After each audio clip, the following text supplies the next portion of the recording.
Hej, jeg hedder Karina Helsted Mo. Jeg er oprindeligt uddannet fysioterapeut og sidenhen psykoterapeut, åndedrætsterapeut og yogalærer.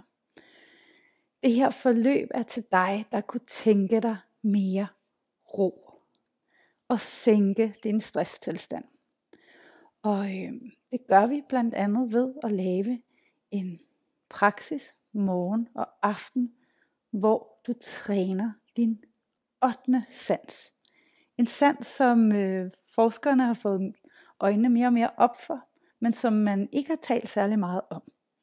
Du kender jo de 5 sanser, som er knyttet her, typisk her på hovedet. Det er vores synsans, vores lugtesans, smagssans, høresans, og så er der også vores berøringssans.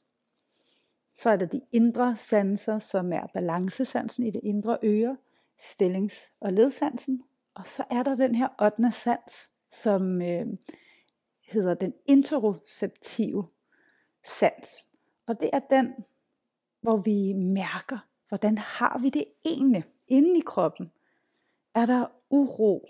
Er der hjertebanken eller trykken for brystet? Skal jeg tisse? Så den her sans, der virkelig giver informationer inde fra kroppen. Og det er en sans, der kan trænes ligesom en muskel.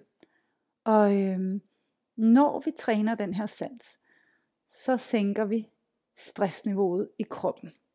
Og du vil også meget lettere kunne mærke, hvordan har jeg det egentlig? Hvad har jeg brug for? Hvornår skal jeg sige ja til noget? Hvornår skal jeg sige nej til noget? Og undervejs i forløbet, så får du en masse vigtig viden i forhold til at sænke din stresstilstand.